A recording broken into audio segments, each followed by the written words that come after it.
A'udzubillahi minasyaitonirrajim. Bismillahirrahmanirrahim.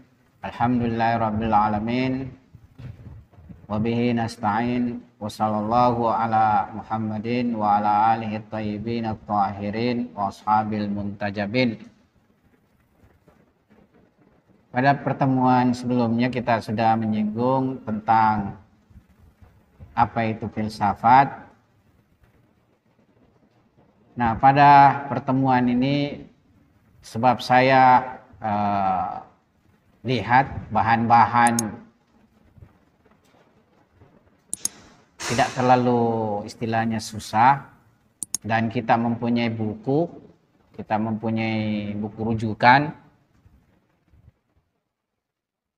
Ya, saya pikir kita isyaratkan saja pembahasan tentang bukan subjek daripada filsafat, tapi tentang metodologi filsafat dan hubungan filsafat dengan ilmu lain. Setelah itu kita akan memasuki pembahasan epistemologi. Jadi pembahasan pengantarnya kita jangan terlalu berlama-lama. Mungkin juga sebagian besar di antara kita sudah memahami masalah pengantarnya. Jadi lebih bagus kita memasuki pembahasan inti daripada filsafat itu sendiri.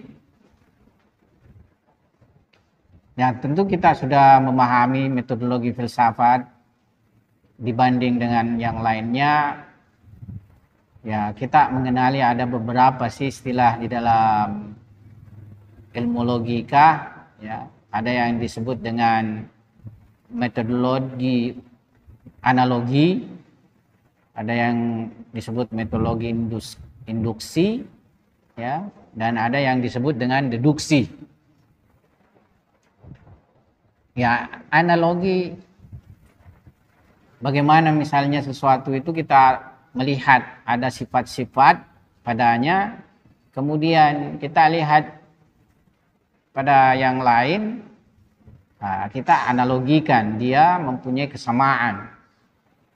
Ya, jadi metodologi analogi ini melihat kesamaan di antara dua objek, kemudian menghukuminya dengan sama.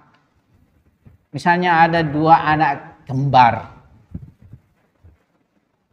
di mana satunya itu mempunyai sifat-sifat seperti berani, ya, pintar. Kita analogikan kepada kembarnya yang lain bahwa dia juga mempunyai sifat seperti itu.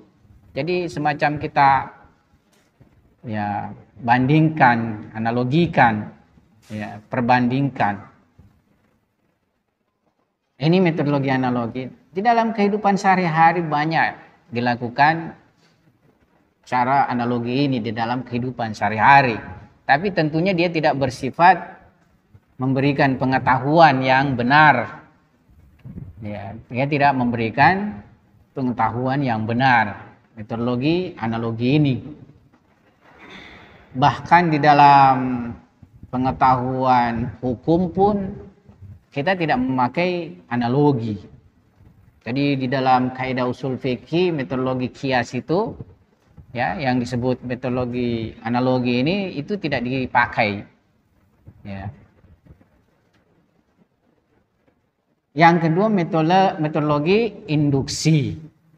Induksi itu artinya kita mengamati suatu peristiwa pada sebuah objek, ya, di mana setiap kali kita lakukan pada hal yang sama senantiasa memberikan hasil yang sama. Misalnya setiap kali kita mendidihkan air atau memanaskan air, ya, sampai titik didih seperti 100 derajat Celcius, ya, maka dia akan mendidih. Atau misalnya ketika kita memanaskan besi sampai tingkat panas tertentu, senantiasa besi itu meleleh. Jadi besi kita ambil berulang-ulang kita lakukan seperti itu, atau air kita panaskan berulang-ulang kita masak, dan selalu kita dapatkan hasil yang serupa, yang sama. Jadi istilahnya dari yang partikular kemudian kita mengambil sebuah hukum bersifat berlaku secara keseluruhan, universal.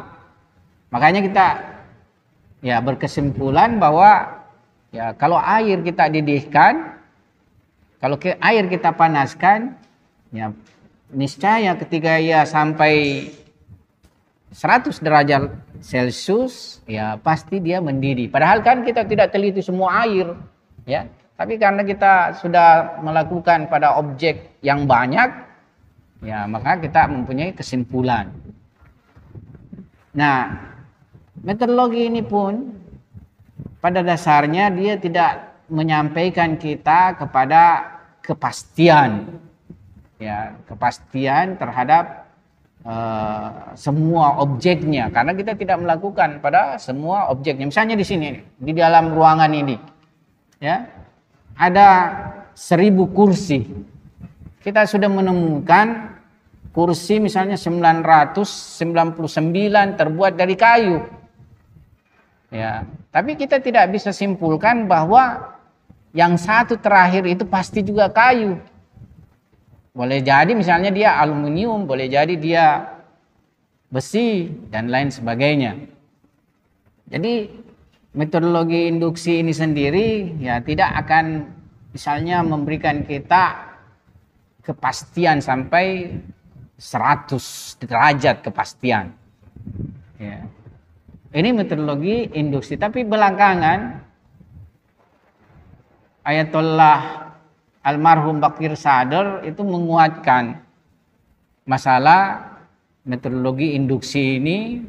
Jadi beliau mempunyai suatu kitab yang istilahnya bagaimana beliau mengargumentasikan, ya, sampai bahwasanya pengetahuan ini pun memberikan nilai kepastian.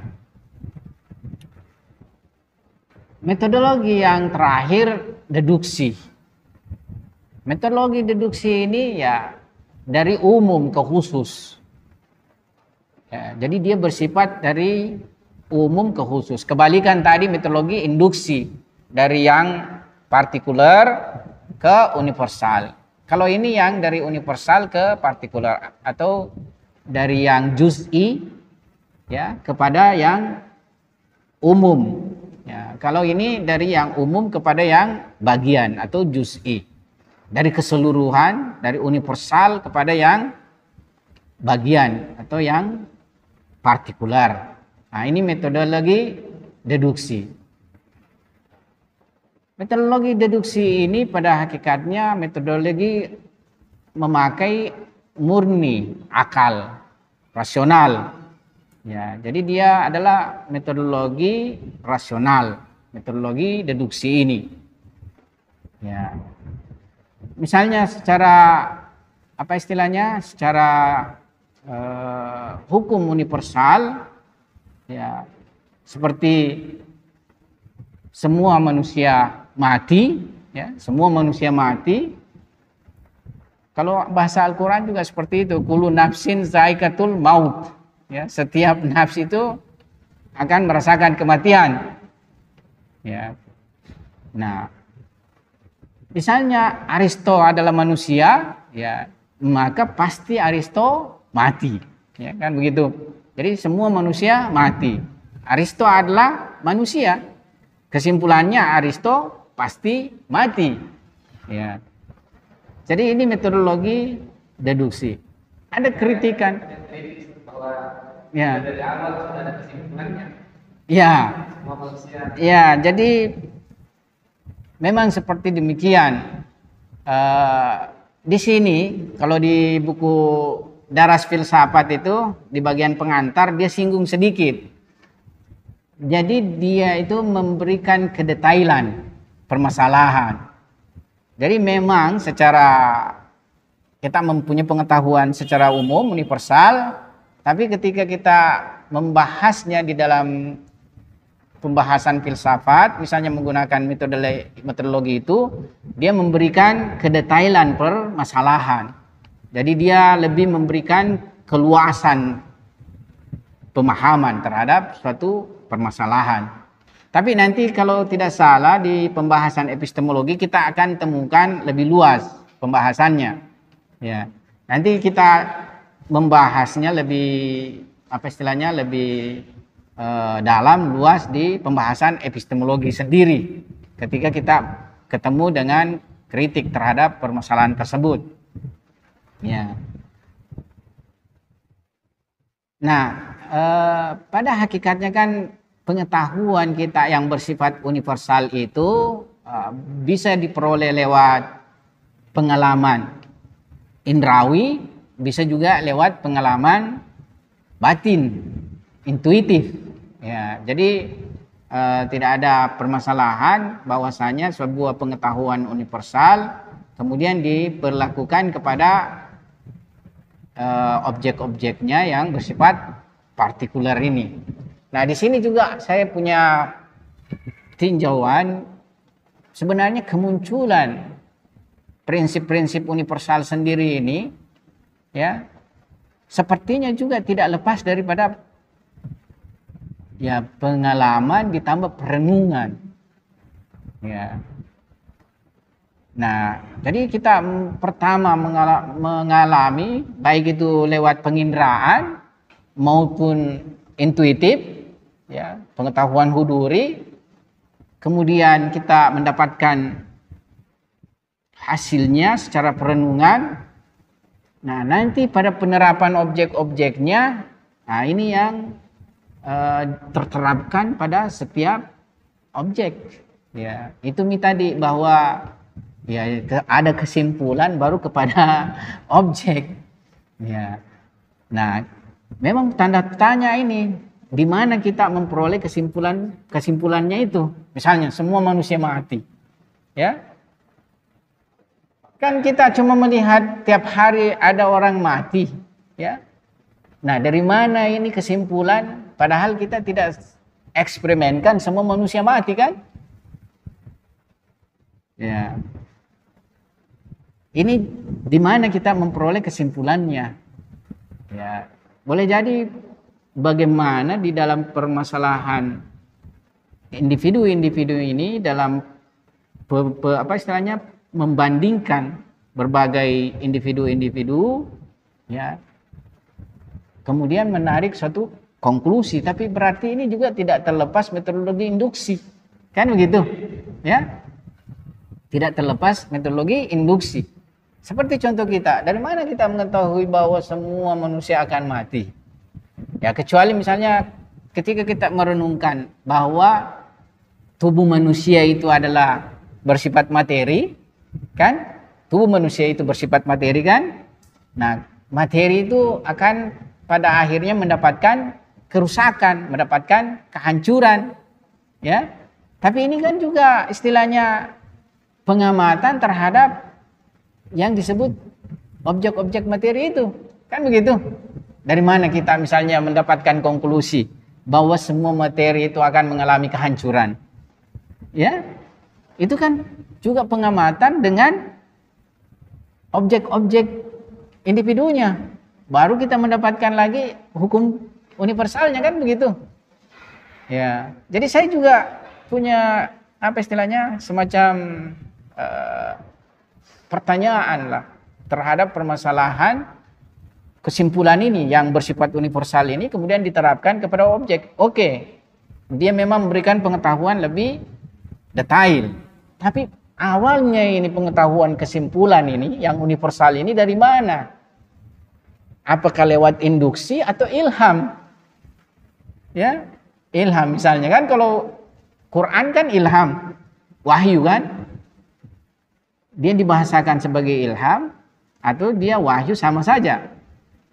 Yang mana pemberitahuannya itu berasal dari Tuhan. Kalau wahyu, kita menerima wahyu, kan begitu. Ya. Misalnya ayat suci tadi, kullu nafsin dhaikatul maut. Setiap nafs, dalam hal ini adalah manusia, hewan dan lainnya, niscaya merasakan kematian, niscaya mendapati kematian. Kalau yang ini kan wahyu. Jadi meskipun tidak melakukan pengamatan bersifat pengalaman indrawi, ya, dia sudah kita diberikan pengetahuan. Nah, sebahagian lagi yang bersifat universal ini dari mana kita peroleh? Ya kan banyak pengetahuan-pengetahuan bersifat universal. Ya. Misalnya begini saja. Prinsip non kontradiksi itu kan dari mana kita peroleh? Kan tidak ada realitasnya itu. Bahwa ada dan tidak ada di luar bertemu kemudian ini sesuatu yang mustahil, tidak ada kan? Dan ini merupakan paling badihinya pengetahuan, prinsip non kontradiksi itu. Bahwa mustahil ketemu ada dan tidak ada pada waktu dan tempat yang sama atau dalam berbagai hal yang istilahnya syarat-syarat daripada ini. Ya. Nah, makanya di sini kaum rasionalisme itu meyakini bahwasanya ada murni pengetahuan akal yang mana dia tidak diperoleh lewat pengetahuan penghindaraan. Jadi ada berangkat pengetahuan sudah universal memang. Nanti di pembahasan epistemologi, ya. Nah, sebab akibat itu kan bahwasanya setiap akibat, ya, niscaya dia bergantung kepada sebab. Bahwasanya dia disebut akibat, kenapa? Karena kewujudannya itu dia bergantung pada yang lain, makanya dia disebut akibat. Tanpa yang lain itu dia tidak mendapatkan kewujudan. Ya, jadi setiap wujud yang bergantung pada yang lain, keberadaannya dia disebut akibat. Sementara setiap wujud yang menjadi tempat kebergantungan keberadaan wujud lain dia disebut sebab, kan gitu. Nah, itu sebab akibat. Nah, tetapi bahwasanya di mana konsep sebab akibat ini diperoleh. Nah, para filosof muslim itu berpandangan dia lewat pengetahuan huduri. Jadi dia asasnya itu sebab akibat itu pada pengetahuan huduri. Sementara pengetahuan huduri adalah pengetahuan pengalaman.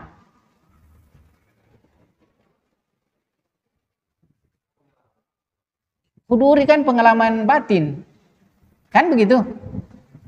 Jadi ada pengalaman indrawi, ada pengalaman batin huduri, seperti begini maksudnya. Pengetahuan huduri salah satu bentuknya adalah pengalaman seperti kaidah tadi kausalitas seperti begini. Jadi nafs saya kan dengan irada saya. Nafs, irada atau nafs berpikir. Kan irada itu adalah akibat. Berpikir itu adalah akibat. Sebabnya nafs. Kan begitu. Jadi irada itu bergantung kepada nafs. Ya, jadi dia adalah akibat. Karena nafs tempatnya bergantung, maka nafs adalah sebab. Jadi dari pengalaman batin ini, pengetahuan huduri tapi pengalaman batin, pengetahuan huduri karena ditemukan dalam diri kan, bahwa setiap nafs menginginkan, ya, muncul irada pada dirinya. Atau setiap kita berpikir muncul berpikir pada diri kita kan, seperti itu. Nah, dari pengetahuan huduri inilah antara nafs dengan fenomena, ya, yang terjadi pada dirinya, ya, dia terapkan kepada luar. Jadi sebenarnya hukum umumnya itu universalnya diperoleh dari awal lewat partikular. Karena pengalaman itu partikular. Nah, nanti fenomena di luar ini kan sudah muncul ini. Bahwa ada sudah kaidah sebab akibat di dalam pengetahuan. Nah, nanti kalau kita terapkan di luar seperti itu, bahwasanya setiap wujud yang keberadaannya bergantung pada yang lain, dia disebut akibat. Sementara yang tempat bergantungnya itu dia disebut sebab. Nah, inilah yang disebut sebab akibat. Misalnya, panas pada api. Ya, kan harus ada api dulu, baru panas. Kan begitu. Jadi, bukan panas dulu, baru api, kan begitu. Ya, jadi yang menjadi bergantung ini adalah panas kepada api. Jadi panaslah yang akibat, sementara api sebab. Sebenarnya dia juga modelnya fitrah. Makanya anak-anak kecil pun itu sudah kehidupannya memahami itu kausalitas dalam perilakunya. Makanya lihat kalau anak-anak itu yang suka cari-cari agak sedikit pikirannya ini kan, dia menyala misalnya lampu kan, dia tekan sini menyala lampu, mati lampu. Ya, di situ sebenarnya dia bilang, oh ini ada hubungannya antara saya tekan di sini dengan ini. Ya.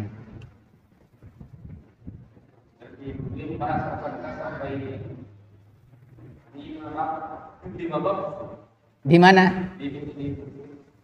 Yang buku ini?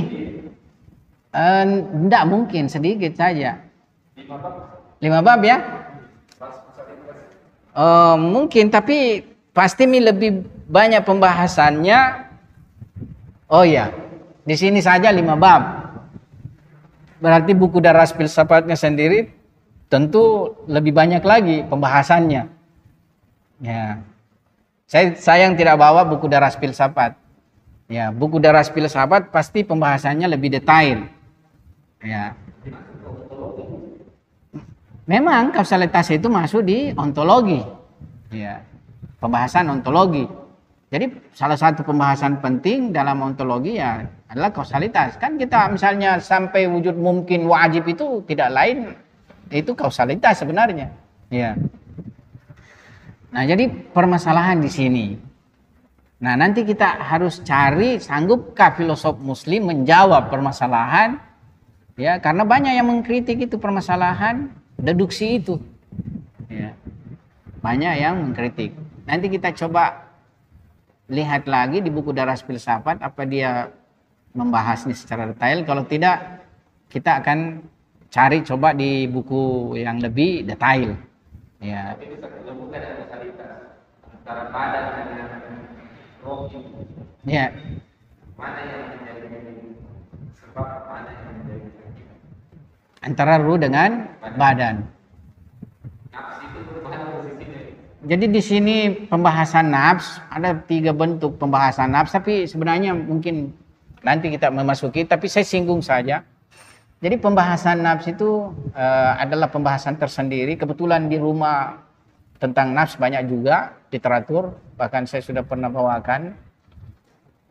Ada misalnya bentuk pemikiran Platonis, ada pemikiran model Aristoteles, kemudian Suhrawardi pun bahkan cenderung masuk ke Aristoteles pemikirannya, sama dengan Peripatetik Ibnu Sina, dan Mulla Sadra sendiri yang berbeda. Ya. Jadi dengan nanti kita membahas di ontologi itu tentang harakat jauhariyah, ya, gerak substansi, buahnya nanti terlihat. Banyak, ada beberapa buahnya, termasuk buahnya pembahasan nafs ini. Ya, pembahasan nafs. Jadi bagaimana hubungan nafs dengan badan itu kan susah kalau di Plato. Juga susah kalau di Aristoteles. Lebih memberikan kedekatan itu di Mulla Sadra. Ya, seperti Plato misalnya nafs itu ya sudah tercipta secara kadim. Jadi dia tidak baharu, ya. Kemudian nanti ketika tubuh ada di alam materi, dimasukkan di alam materi atau dipertemukan. Kemudian setelah itu masalah pengetahuan, nafs mengalami kelupaan karena dia sudah masuk di alam materi ini. Ya, itu masalah nafs, nanti kita akan bahas misalnya lebih detail lagi. Ya. Nah, Kan begini, pada kaidah sebab akibat itu intinya begini, siapa yang mempunyai kedudukan keeksistensian lebih tinggi, dia sebab. Sementara yang mempunyai kedudukan keeksistensian lebih rendah, dia menjadi akibat. Ya, itu kaidah itu di dalam kausalitas. Nah, jadi ini metodologi. Sementara metodologi yang muktabar di dalam filsafat adalah metodologi deduksi ini. Ya, jadi metodologi rasional, murni akal. Ya, tentu maksud kita murni akal ini dalam permasalahan argumentasi, tapi dia misalnya terkadang menerima juga beberapa postulat-postulat, ya, postulat-postulat atau pengetahuan-pengetahuan dari ilmu-ilmu lainnya untuk kadang memperkaya subjek pembahasan filsafat. Misalnya dari agama, ya, misalnya dari agama, ya. Filsafat tidak membahas tentang permasalahan yang sangat detail dalam masalah agama. Misalnya filsafat tidak punya pembahasan wahyu misalnya, tapi agama membahasakan ada wahyu. Nah, dia masuk sebagai sebuah apa istilahnya di dalam filsafat, ya, postulat-postulat di dalam filsafat. Nah, sekarang kita memasuki pembahasan epistemologi, ya. Tetapi tentu pembahasan kita kalau rujukan pengantar buku Daras Filsafat ini itu tidak terlalu detail. Pembahasan yang detailnya, yang rincinya, yang dalamnya itu ya harus memasuki buku Daras Filsafat. Untuk seperti Pak Hizbullah dengan Kahar, ya tidak ada jalan lain, nanti harus kita bahas itu di buku Daras Filsafat itu, ya. Karena butuh yang lebih detail pemahamannya, ya. Nah, persoalan yang pertama terhadap permasalahan pengetahuan tentu yang berhubungan dengan pengetahuan akal. Apakah akal manusia mampu menyelesaikan berbagai persoalan-persoalan yang sangat substansial bagi manusia? Kan kita sudah singgung ada beberapa persoalan-persoalan yang sangat substansial, yang sangat mendasar bagi manusia. Misalnya, ya, dari mana kita, atau alam ini dari mana? Kan itu mendasar sekali. Ya. Kemudian untuk apa keberadaan kita? Akhir dari kehidupan ini apa? Ya, itu semua pertanyaan-pernyataan yang sangat mendasar. Nah, apakah akal manusia mampu menyelesaikan semua persoalan ini atau tidak? Pertanyaan ini menjadi pokok bahasan epistemologi. Dalam artian selama pertanyaan ini belum terjawab tuntas, maka kita tidak bisa beranjak untuk menyelesaikan masalah-masalah lainnya. Ya, kita tidak bisa beranjak misalnya bahkan membahas persoalan ontologi. Karena permasalahan ontologi ini berhubungan pembahasan yang bersifat mengungkap hakikat, mengungkap realitas. Kalau kita belum menemukan atau belum tuntas dalam permasalahan alat pengetahuan yang bisa menyampaikan kepada hakikat realitas, ya itu kan pembahasannya menjadi percuma, akan tersangsikan terus hasilnya, ya. Oleh karena itu permasalahan epistemologi ini mestilah kita dulu tuntaskan, baru memasuki pembahasan ontologi dan masalah-masalah filsafat lainnya. Karena selama nilai pengetahuan akal belum dibuktikan, maka asumsi-asumsi kita bahwa akal mampu menyelesaikan persoalan semacam ini akan menjadi sia-sia. Pertanyaan serupa akan senantiasa muncul, apakah kriteria, apakah syarat akal, apakah betul akal bisa menyelesaikan berbagai persoalan-persoalan substansial tersebut. Artinya, apakah pengetahuan akal itu benar-benar bisa menyampaikan kita mengetahui secara pasti kebenarannya atau menyingkap hakikat dan realitas secara benar, menyampaikan kita kepada keyakinan. Ya. Sebagaimana di pembahasan sebelumnya, ya terlalu banyak istilahnya pandangan-pandangan yang berupaya membangun pondasi pengetahuan itu dengan dasar tidak yakini, tidak pasti. Ya. Seperti kaum sofis, seperti kaum sofisme, kemudian kaum skeptisisme, ya, kaum relativisme. Ya, mereka ini dalam permasalahan pengetahuan itu semuanya tidak mempunyai pandangan bahwa pengetahuan akal itu menyampaikan pada tingkat keyakinan. Ya. Jadi pembahasan epistemologi ini mendahului pembahasan filsafat lainnya. Bahkan mendahului seluruh bidang ilmu pengetahuan lainnya. Karena setiap ilmu pengetahuan itu mengklaim bahwa ia menyingkap sebagian realitas yang ada di alam ini. Oleh karena itu pertama-tama yang harus kita bahas adalah pengetahuan itu sendiri.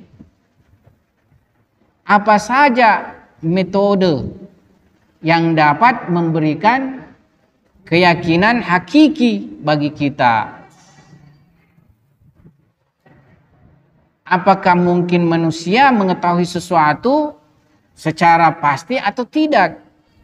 Ya.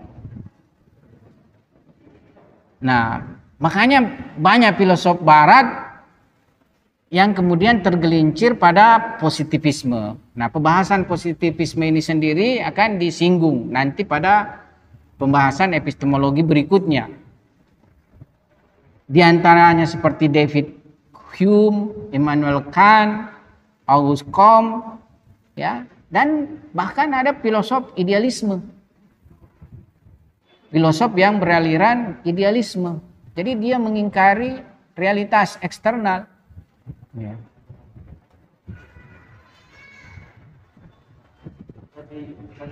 Ya.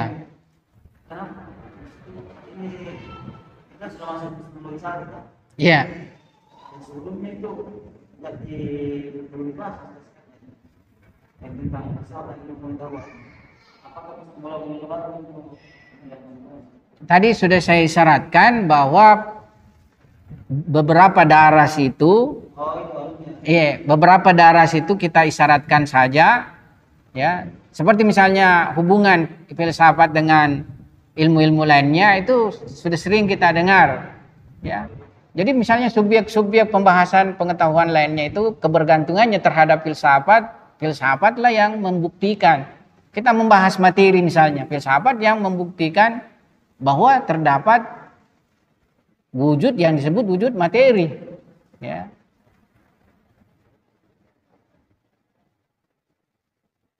Nah, maksud saya ini pembahasan sebenarnya pengantar, nggak perlu kita terlalu lama, ya. Kita masuk saja pada pembahasan merupakan bahagian dari pembahasan filsafat sendiri seperti epistemologi dan ontologi, ya. Jadi pembahasan yang asli di dalam filsafat itu ya epistemologi, ontologi dibagi dua, umum dan khusus. Ya. Adapun yang pengantarkan sudah 2 kali pertemuan. Kalau kita misalnya perdaras menyinggung ya secara panjang lebar, akan kita berlama-lama di pengantar. Jadi pengantar itu menurut pikiran saya kita bisa baca sendiri karena ada buku menjadi acuan kita. Jadi bisa kita baca sendiri, ya, dan sangat menyita waktu lama. Ya. Tapi nanti ini lebih seperti pembahasan di dalam seperti itu yang punya integrasi. Kenapa itu? Pendalaman nanti di situ. Iya, pendalamannya nanti di situ. Nah, nanti secara metodologi setelah kita selesaikan 2 daras di sini, langsung saja kita masuk ke apa istilahnya? Pembahasan epistemologi di buku daras. Jadi setelah pengantar ini, pengantar daras, kita selesaikan dua daras, 2 pelajaran. Setelah itu langsung kita memasuki lagi epistemologi yang ada di buku daras filsafat. Supaya lebih apa istilahnya belum hilang daripada kita punya pembahasan. Kan kalau kita ke ontologinya baru lagi mulai ke ininya lama Ki. Ya. Dan sementara kebutuhan kita terhadap epistemologi itu sangat penting sekali sekarang kebutuhannya. Bahkan bisa dikatakan debat filsafat hari ini ada pada wilayah epistemologi.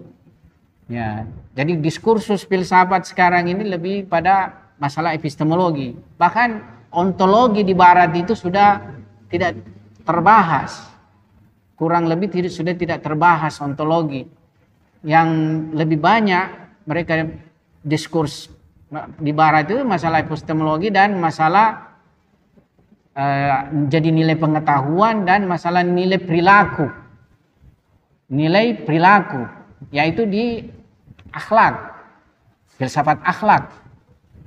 Gimana seperti itu sekarang? Ya.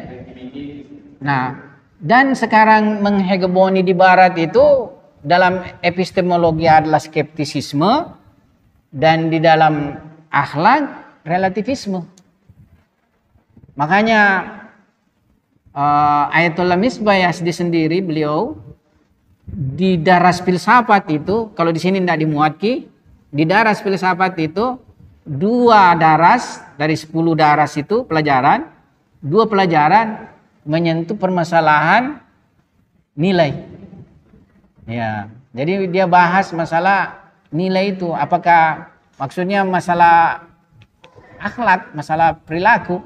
Ya. Nah, jadi kita nanti ke situ supaya ya, dia muatkan di epistemologi. Jadi di bagian 2 akhir pembahasannya itu masalah hukum. Ya, ya. Jadi di buku ini daras ini, ya,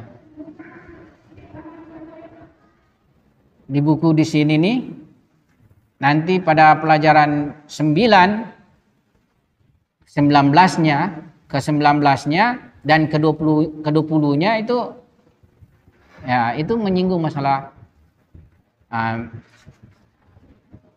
misalnya di pelajaran 19 nilai pengetahuan, bukan ini, berarti dia di pelajaran 20.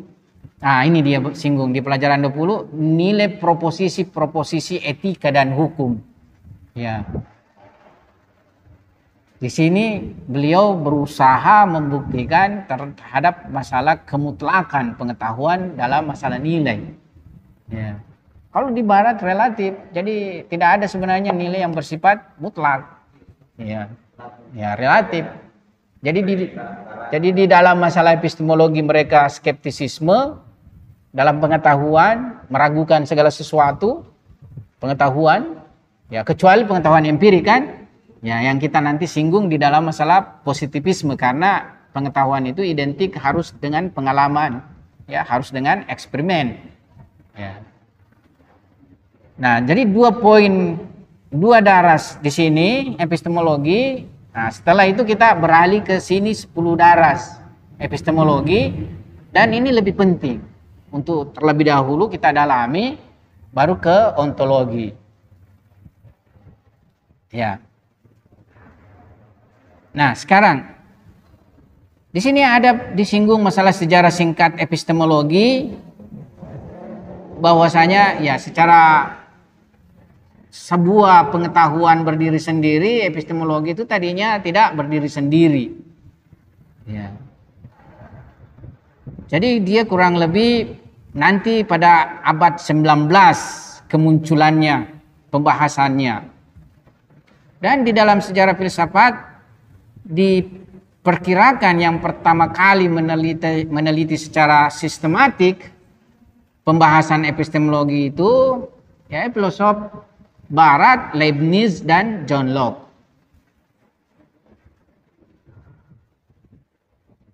Jadi pada masa mereka lah secara resmi epistemologi menjadi salah satu cabang pembahasan filsafat. Apalagi di dunia Islam ya belakangan. Lebih belakangan lagi, bahkan di dunia Islam pada awalnya epistemologi itu ya berada dalam pembahasan ontologi.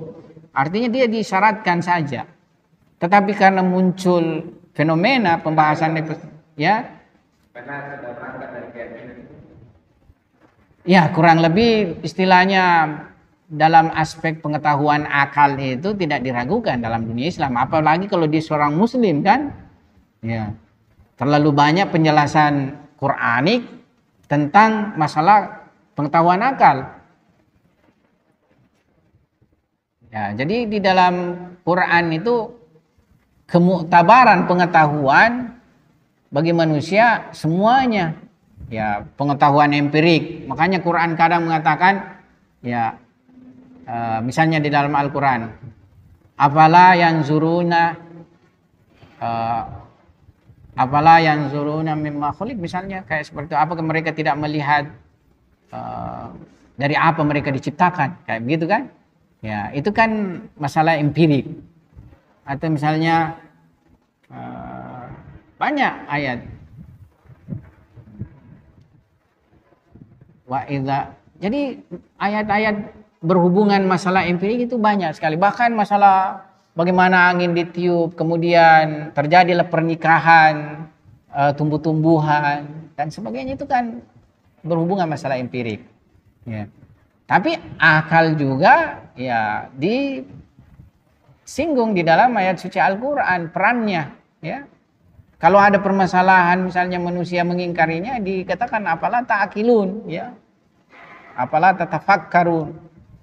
Ya, jadi kerja akal juga mutabar. Kemudian tentunya yang lain masalah wahyu, masalah syuhud. Masalah wahyu, masalah syuhud, pengetahuan irfani. Ya. Seperti misalnya ya Tuhan memperlihatkan malakut kepada Nabi Ibrahim. Ya. Itu kan tidak berhubungan lagi dengan akal, tidak berhubungan lagi dengan penginderaan, malakut. Fenomena non materi. Tuhan memperlihatkan fenomena non materi kepada Nabi Ibrahim alaihissalam. Dan ayat-ayat yang berhubungan dengan itu. Nah, jadi secara sepintas itu saja kita singgung tentang sejarah epistemologi, tidak terlalu di sini istilahnya. Kemudian definisi epistemologi. Ya, tentu kita mesti pahami terlebih dahulu ya definisi pengetahuan itu sendiri. Ya. Karena masalah epistemologi adalah ilmu terkait tentang nilai pengetahuan. Tapi pengetahuan atau ilmu itu kan suatu perkara yang bersifat jelas bagi kita semua. Kalau saya tanya antum misalnya apa pengetahuan? Apa itu pengetahuan? Apa itu ilmu?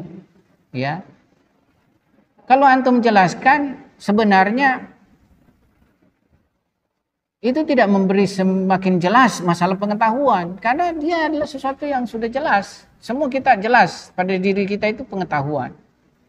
Ya. Makanya dikatakan bahwa pengetahuan itu tidak bisa terdefinisikan. Karena kalau kita mau mendefinisikan sesuatu, kita harus mendapatkan yang lebih jelas dari sesuatu itu. Karena perannya definisi menjelaskan. Kalau sudah dia jelas dan tidak ada lebih jelas darinya, ya kita tidak bisa definisikan lagi. Jadi masalah pengetahuan, ilmu, ya itu tidak terdefinisikan. Kalaupun mau didefinisikan ada disebut daur apa sikel berputar. Ya. Atau kalau kita definisikan itu sebenarnya penjelasan bahasa saja. Beda misalnya kalau kita definisikan manusia. Apa itu manusia? Ya, hewan misalnya. Ya, ini genusnya. Kemudian hewan natik, yaitu diferensianya natik. Ya, jadi hewan natik definisi manusia atau hewan yang berakal, hewan yang berasional. Nah, ini suatu definisi memberi kita pengetahuan tambahan lebih detail. Tapi kalau pengetahuan tidak kita temukan, misalnya penjelas yang memberikan definisi lebih jelas daripada apa yang sudah kita ketahui tentang pengetahuan itu sendiri. Nah, ini. Tapi bukan berarti kita tidak bisa definisikan kalau epistemologi. Ya. Nah, adapun definisi daripada epistemologi tidak lain adalah ilmu yang membahas tentang jenis-jenis pengetahuan dan menentukan parameter benar dan salah dalam pengetahuan. Jadi itu definisi daripada epistemologi. Ilmu yang membahas tentang jenis-jenis pengetahuan. Misalnya jenis pengetahuan ini bersifat empiris. Jenis pengetahuan ini bersifat rasional, ya, dan lainnya. Atau pengetahuan huduri, ya, jenis-jenis pengetahuan dan parameter tolok ukur kebenaran dalam pengetahuan. Itu logika itu ya tidak masuk di bagian logika. Dia adalah hanya memberikan kita jalan supaya terjaga dari kesalahan berpikir. Ya. Jadi dia tidak misalnya memberikan kita pembahasan terkait masalah nilai pengetahuan. dalam teologi dia dalam struktur misalnya logika itu dipelajari proses teknologi Logika dulu. Jadi semua pengetahuan itu sebenarnya logika terlebih dahulu, karena logika ini alat untuk pengetahuan lainnya. Ya, jadi logika ini paling duluan mesti dipelajari, baru pengetahuan yang lain. Tapi kalau kita lihat bahwa epistemologi itu harus dulu dibuktikan permasalahan dari nilai pengetahuan, ya, ya kelihatannya juga harus dulu dibuktikan, barulah dia ke logika. Untuk apa kita istilahnya belajar logika sementara akal sendiri ini tidak memiliki kemuktabaran di dalam pengetahuan. Sementara logika ini kan hanya untuk menjaga supaya akal itu tidak salah di dalam berpikir. Kalau di Hausa apa yang dipelajari? Kalau di Hausa ya logika dulu, karena epistemologi ini kan masuk sudah filsafat. Sementara logika itu alat untuk pengetahuan filsafat, bahkan alat untuk pengetahuan ilmu lainnya. Ya, logika ini. Ya. Berarti memang itu mungkin alasannya ada kolonial yang punya pengetahuan itu bagaimana sih? Epistemologi itu membahas tentang ilmu pengetahuan sendiri. Ya. Tapi memang tidak ada faktor selesainya kalau membahas tentang ilmu pengetahuan ini mau didefinisikan. Tidak, maksudnya akan menjadi abstrak akan meluas nih pembahasan kalau mau didefinisikan epistemologi secara ini.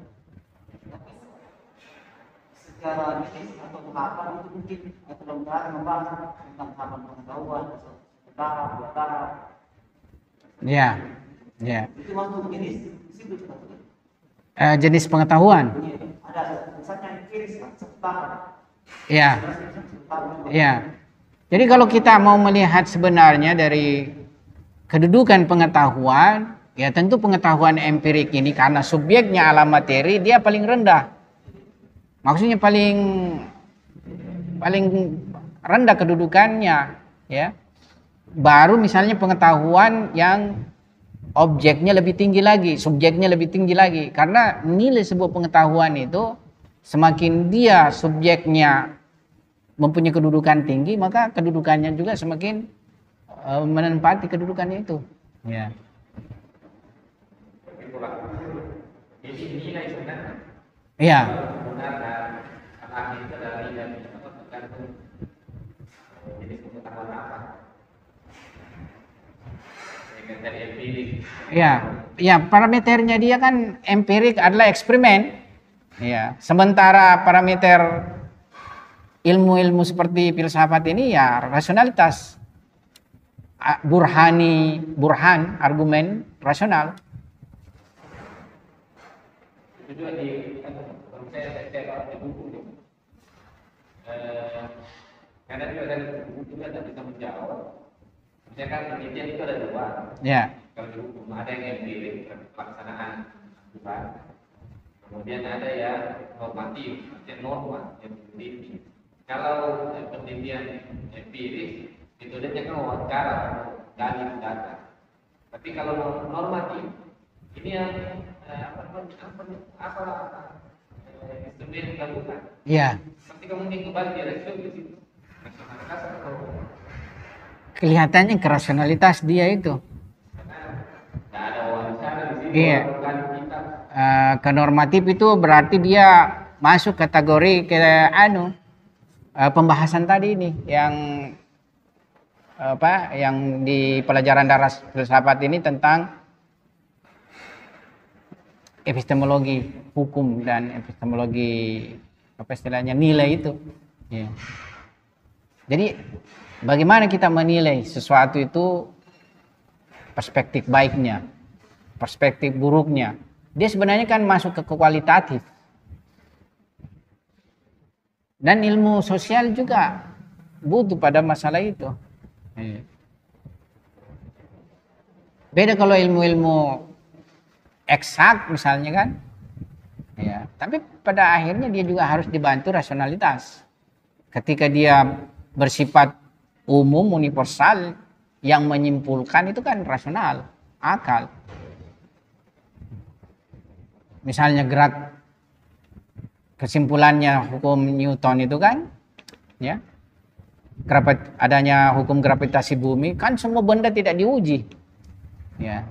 Tapi karena misalnya didapati fenomena setiap benda akan mengalami kejatuhan, ya, benda berat itu mengalami kejatuhan, ya, maka diberikanlah hukum gravitasi bumi.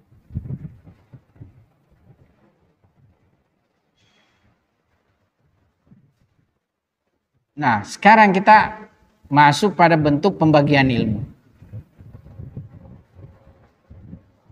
Di dalam epistemologi Islam,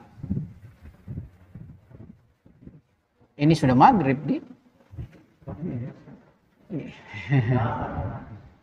kita belum pilih maghrib tak? Ini baru azan. Nah, ini kita masih ada sekitar 10 menit. Nah, dalam epistemologi Islam, ilmu pertama dibagi dengan pendekatan secara umum, garis pokok, terdiri daripada ilmu husuli dan ilmu huduri. Ilmu husuli pengetahuan dengan perantara gambaran atau konsepsi. Yang kita maksudkan pengetahuan husuli itu pengetahuan kita terhadap objek eksternal, benda-benda luar ini dengan perantara gambarannya atau konsepsinya. Misalnya pengetahuan kita tentang matahari, bukan matahari zatnya yang ada pada diri kita kan? Bukan wujudnya matahari yang ada pada kita, bukan zatnya matahari yang ada pada kita, tapi gambarannya, konsepnya matahari yang ada pada kita, ada pada mental kita. Ya. Demikian pula gunung, laut, dan lain sebagainya itu bukan zatnya yang ada pada kita. Jadi pengetahuan kita terkait matahari, terkait gunung, terhadap berbagai objek-objek di luar dari nafs kita, nah itu semua pengetahuan husuli. Jadi pengetahuan husuli tidak lain adalah pengetahuan kita terhadap objek-objek eksternal dengan perantara gambaran-gambaran atau konsepsi-konsepsi. Itu yang disebut pengetahuan husuli. Jadi semua pengetahuan kita ini adalah bentuknya pengetahuan husuli. Pengetahuan kita terhadap rumah, terhadap pohon, terhadap benda-benda di sekitar kita, itu semua pengetahuan husuli. Nah nanti ada lagi bentuk pembagiannya yang terdiri dari ada disebut tasawur, yakni murni konsepsi, dan ada disebut tasdik. Jadi ada hukumnya. Jadi saya langsung saja bahas sehingga waktu kita supaya bisa kita singkatkan. Nah, yang dimaksud tasawur itu pengetahuan kita sederhana terhadap suatu objek, konsepsinya saja. Tidak ada hukumnya. Tidak ada tasdiknya, ya istilahnya. Seperti pengetahuan kita terhadap kursi. Ya. Tapi kapan misalnya kita mengatakan kursi ada, ya kita memberikan predikat, nah itu sudah kita memberikan hukum. Nah, ketika sudah ada predikat atau hukum, berarti dia berubah menjadi pengetahuan disebut taswik, tasdik. Jadi ada disebut tasawur, konsepsi, dan ada disebut tasdik, pembenaran. Ya. Seperti misalnya konsepsi kita bulan. Pengetahuan kita saja bulan. Ya. Nah, ini disebut tasawur, konsepsi saja, konsep saja, gambaran saja. Tapi kapan kita mengatakan bulan mengeluarkan cahaya yang misalnya kalau taruhlah misalnya bulan itu mengeluarkan cahaya tapi tidak asli dari dirinya, berarti ada hukum, ya. Nah, ini disebut pengetahuan tasdiki. Nah, ini pengetahuan husuli.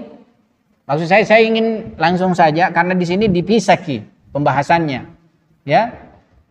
Dipisah, tapi kan kita punya waktu sudah singkat ini, jadi saya langsung saja. Jadi pengetahuan husuli itu dibagi, ada disebut tasawur, ada disebut tasdiki. Pengetahuan tadi husuli kan kita sudah tahu, yaitu pengetahuan kita terhadap realitas luar diri kita dengan perantara. Ya. Nah sekarang pengetahuan husuli ini dibagi dua, ada yang kita sebut pengetahuan tasawur, dan ada yang disebut dengan tasdiki. Bahkan ada lagi yang disebut partikular dan universal. Ya, jadi ini semua masuk kategori pembagian dari pengetahuan husuli. Yaitu dia bisa dibagi pengetahuan tasawur dan tasdiki, ya. Tasawur ini misalnya murni, konsepsi saya buku ini, tasawur itu. Tapi ketika saya menghukuminya bahwa buku ini warnanya hijau, ya, buku ini warnanya misalnya kuning, nah ini tasdiki namanya. Atau buku ini ada, ya, itu tasdik. Ya. Sebelumnya kan sudah dijelaskan tentang esensi atau keapaan sesuatu, kan mulai pertanyaan seperti itu. Kalau mengatakan ini itu bagi saya itu sudah masuk tasdik, sudah masuk nilai, karena sudah menilai bahwa itu buku. Sedangkan kalau yang saya paham itu kalau berdasarkan tasawuf itu pertanyaan tentang esensial, itu keapaan sesuatu apa? Kan begitu waktu kita kecil, apa tasawuf sesuatu ini apa? Kemudian dikasih penjelasan bahwa ini pisau, ini buku, itu sudah masuk tasdik bagi saya. Sedangkan pertanyaan tentang apa tadi itu sudah masuk tasawur sesuatu untuk konsepsi. Jadi pengetahuan tasawur itu sebatas kita konsepsi sesuatu itu, ya. Jadi dia tidak mempunyai hukum di dalamnya. Jadi kalau sudah ada hukum, sudah ada predikat, ya, itu sudah masuk pada tasdik. Ya, jadi kalau kita mengatakan buku ada, ya, buku ada, nah itu sudah tasdik karena sudah ada predikatnya, meskipun ada yang menjadi predikat. Tapi konsepsi murni buku saja, jadi tidak ada buku saja, ya, buku saja kita konsepsi, nah ini tasawur. Tapi bukan keapaan di sini. Kapan kita mengatakan keapaannya buku? Misalnya ada penjelasannya, buku adalah benda yang dipakai membaca. Nah, ini tasdik nih. Tapi konsepsi buku saja, buku, gambarannya, sederhananya, ya. Ada predikat kalau tasdik. Iya. Ya, kalau dalam logika nggak salah ini yang masuk definisi. Ya masuk. Ya. Bukan, kalau tasawur itu bukan definisi. Gambaran saja, konsepsi saja. Ya. Untuk memahami sesuatu biasanya kita harus menggunakan. Kalau kita memakai definisi itu sudah tasdik. Iya. Jadi sebenarnya kita jangan ke kemahia ini, karena ini pengetahuan saja, mafhum. Itu juga dibedakan nanti, itu ada mahiyah, ada mafhum. Ya. Seperti misalnya wujud. Wujud itu mafhum tapi tidak mahiyah, tidak punya mahiyah. Wujud. Mafhum. Jadi konsepsi kita murni wujud. Ya, itu konsepsi kita murni wujud saja, itu tasawur. Ya. Tapi kapan dia kita predikatkan bahwa misalnya wujud itu mempunyai hakikat, nah ini sudah masuk kepada tasdik. Karena sudah ada hukum di situ, kita berikan hukum. Ya, atau bahkan kita bilang ada itu adalah ada, ya sudah kita hukumi bahwa ya benar-benar ada artinya. Ya. Tasawur itu kayak sebuah konsepsi sederhana sebenarnya yang tidak mempunyai hukum. Nah, ini semua masuk kategori ilmu husuli. Nah, tidak mungkin ada tasdik tentunya tanpa didahului ada tasawur. Jadi harus terlebih dahulu terdapat tasawur, baru ada tasdik. Bahkan tasdik itu tersusun beberapa tasawur. Minimal 3 misalnya tasawur. Baru tersusun, baru muncul sebuah tasdik. Ya. Karena ada subjek, ada relasi, ada predikat misalnya. Kalau kita mengatakan buku ini adalah ada, ya, jadi adalahnya itu relasi, kopula. Ya. Nah, ini pembagian, salah satu pembagiannya. Jadi ilmu husuli terdiri dari tasawur dan tasdik. Pembagian berikutnya universal dan partikular. Nah, partikular ini ya misalnya konsepsi kita terhadap satu kursi itu. Satu kursi itu yang bukan, yakni yang lainnya itu bukan dia. Yakni istilahnya dia sendiri saja. Misalnya Hasan teman kita itu, nah itu partikular. Itu bisa. Tapi ada enggak? Misalnya kan partikular itu di luar. Ya. Kalau dia sudah jadi konsep, maka kaidahnya konsep itu universal. Iya memang benar. Iya memang benar. Jadi ketika jadi selama dia berelasi di luar, tetap dia partikular. Karena kita tetap relasikan dengan dia. Tapi kadang dia sudah dalam bentuk Hasan saja, kan bisa diterapkan ke yang lain, nama-nama Hasan yang lain. Ya. Kan baca di logika itu harus menunjukkan kursi ini. Iya, berelasi dengan objek itu. Dia harus terrelasikan dengan. Jadi sebenarnya setiap yang di luar itu niscaya dia partikular, dan setiap yang dalam bentuknya konsep itu sebenarnya adalah universal. Tapi mengapa ada disebut dengan partikular? Karena ketika kita ya hubungkan sebuah pengetahuan itu cuma dia itu yang kita terapkan. Tapi kapan dia bentuknya pengetahuan kita bisa terapkan kepada yang lain, lebih dari satu, nah itu sudah universal. Misalnya kan Makassar. Makassar itu kan satu Ji saja bisa kita terapkan. Tidak ada Makassar lain, kota Makassar maksud saya. Ya, kota Makassar kita terapkan satu Ji saja. Tapi kan secara konsepsi sebenarnya dia universal karena bisa kita buat lagi kota Makassar lain toh. Kota yang kita sebut Makassar lain lagi. Ya. Jadi misalnya matahari. Ya, atau satu saja wujudnya tapi mafhumnya bisa kita terapkan kepada yang lain. Tapi kalau yang kita maksudkan itu ya partikularnya. Ya.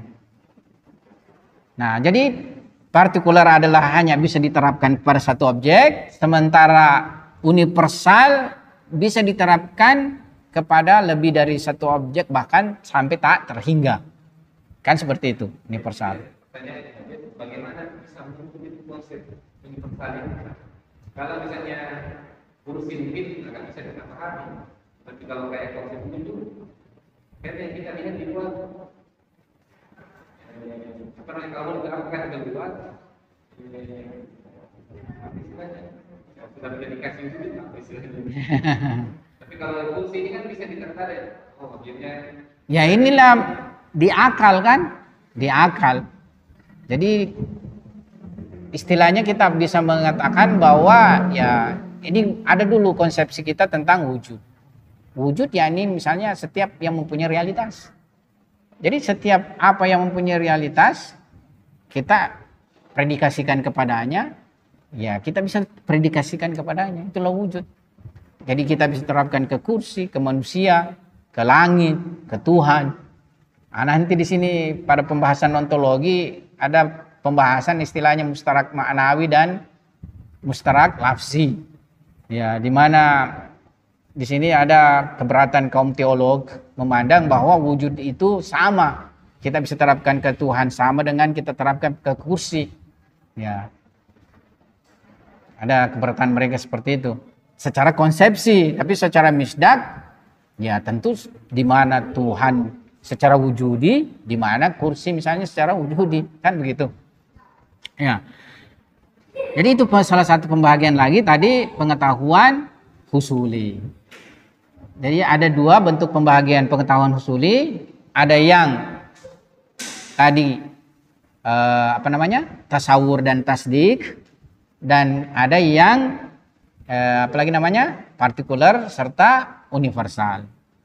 Nah kemudian pengetahuan huduri, jadi pengetahuan tadi kita bagi secara garis besar husuli dan huduri. Nah husulinya sudah kita bedah. Ya, sekarang hudurinya. Nah, pengetahuan huduri, pengetahuan yang tidak lewat perantara. Jadi pengetahuan huduri itu adalah pengetahuan tidak lewat perantara lagi.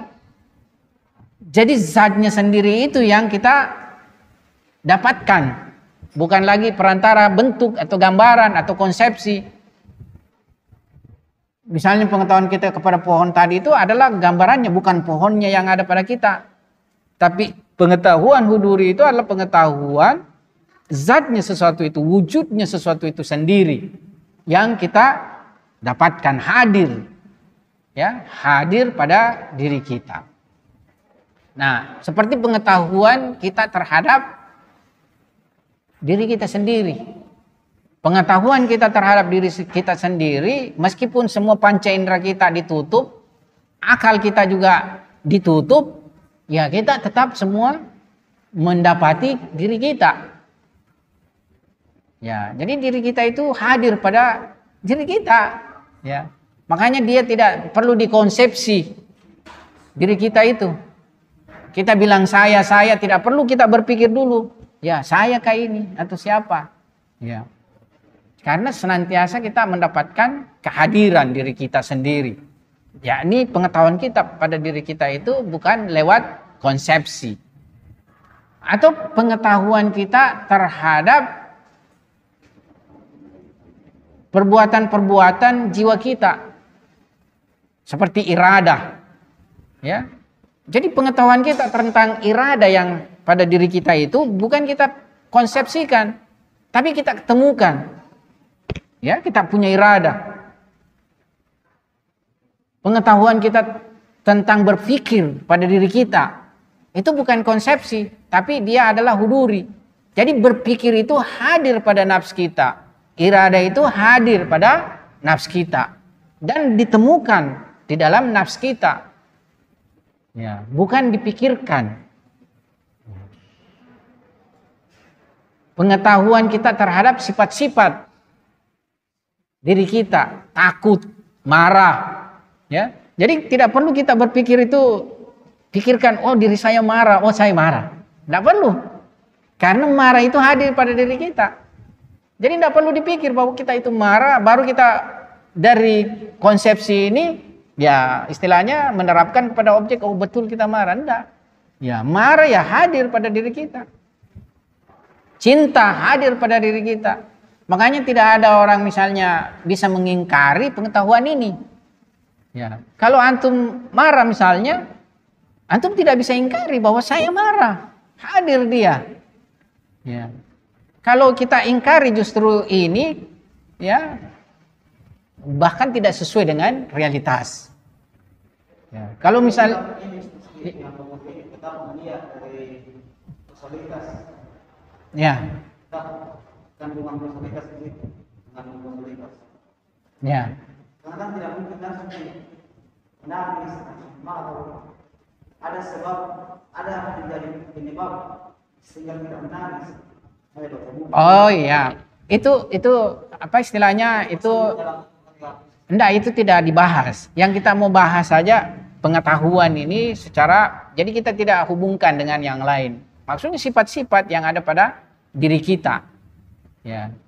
Seperti tadi marah, ya meskipun misalnya apa yang membuat kita marah, tidak ada masalah, ya. Yang jelas marah itu sendiri yang ada pada diri kita itu bukan lagi sebuah pengetahuan konsepsi. Ya. Seperti lapar. Lapar, ya tidak perlu kita pikirkan, oh lapar saya. Tapi dia hadir pada diri kita, lapar, haus. Ya. Semua ini fenomena adalah disebut pengetahuan huduri, yakni hadir pada diri kita. Dan pengetahuan huduri ini nanti kalau pembahasan lebih jauh itu tidak bisa salah. Ya. Jadi dia tidak mempunyai jalan kesalahan karena zatnya yang hadir pada diri kita.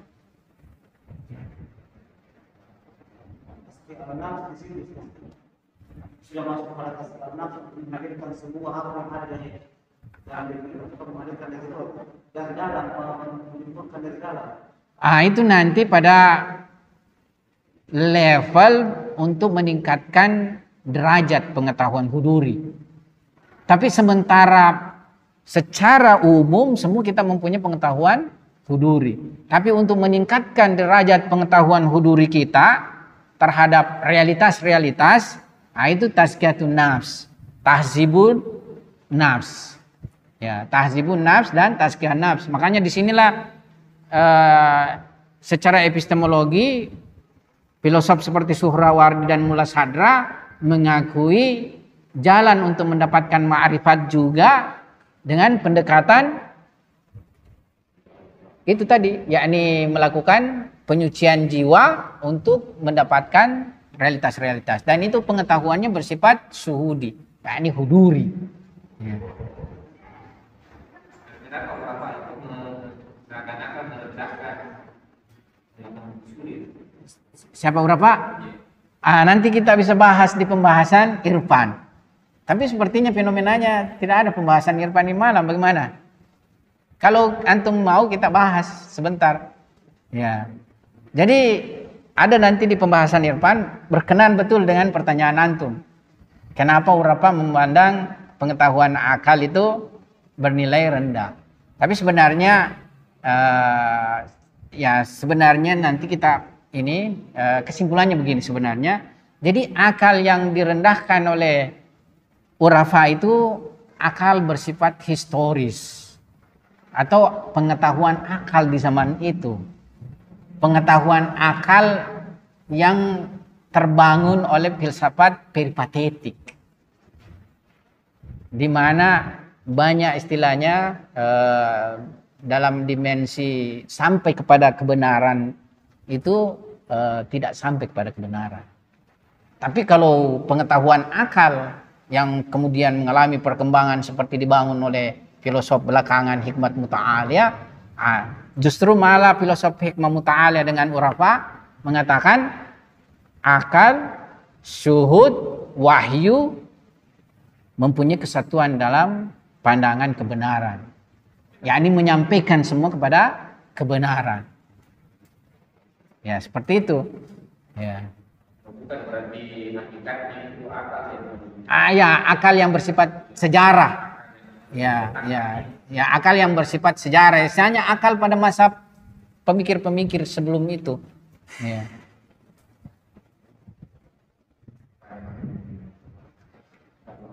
Nah, itu kebetulan disinggung di pembahasan irfan. Saya kira sekian dulu pembahasan kita, dan kita kurang lebih sudah menyelesaikan. Masih ada tersisa, tapi sudah tidak ada waktu. Masalah konsep primer, konsep sekunder logika, dan sekunder filsafat. Iya, nanti kita bahas pertemuan berikutnya. Semoga kita pertemuan berikutnya bisa menyelesaikan epistemologi ini. Setelah itu kita masuk di sini, yang epistemologinya di sini untuk lebih dalam pembahasannya. Sebab hari ini memang masalah epistemologi sangat penting sekali. Ya, adapun ungkapan-ungkapan orang yang menentang masalah agama dan lainnya itu kurang lebih dalam epistemologi. Bahkan debat awal kita dengan kaum materialisme itu ke masalah epistemologi. Ya, kalau misalnya kaum materialisme mengatakan mengingkari Tuhan, ya benar dia mengingkari Tuhan. Karena apa? Karena yang dia akui sebagai pengetahuan hanya lewat penginderaan, eksperimen. Sementara seperti masalah ketuhanan itu tidak bisa dijangkau dengan penginderaan. Ya.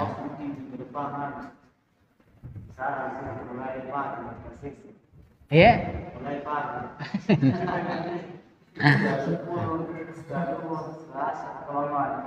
Nah, banyak orang punya pekerjaan yang lain. Iya. Iya, banyak aktivitasnya. Lain gitu kalau sorkos memang. Kalau sorkos memang kan istilahnya diperuntukkan memang hanya konsen ki. Kita ini disuruh kalau baca review masuk kelas. Saya pikir itu Ustaz ada di sini. Iya. Bisa yang apa?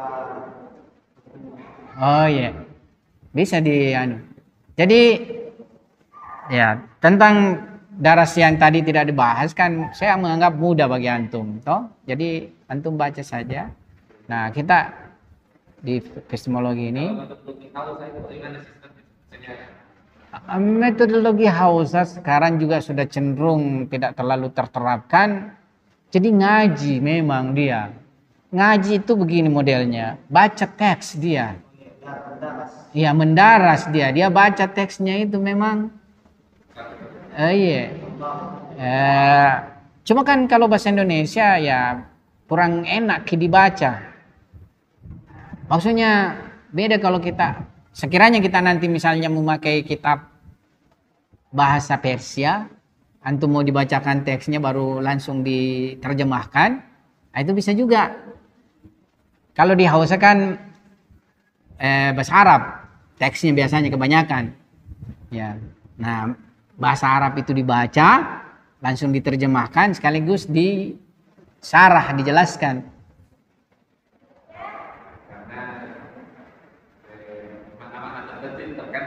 Ya, misalnya itu kalau antum lihat Bidayatul Hikmah. Bidayatul Hikmah itu dalam satu pasal itu biasa tidak lebih 2 lembar saja. 2 lembar bahasa Arab. Nah, kemudian ketika dia dibaca, 2 lembar itu bisa menjadi 10 halaman kalau ya di bahasa Indonesia kan. Ya, seperti itu. Kalau sistem Hausa. tulisannya maknanya.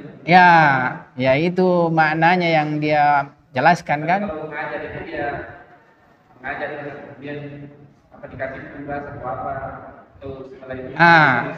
Di Hausa sistem berhasilnya begini. Kayak antum ini mau berhasil, menguasai ini. Jadi dia 3 tahap. Pertama tahap membaca dulu bahan yang mau diajarkan.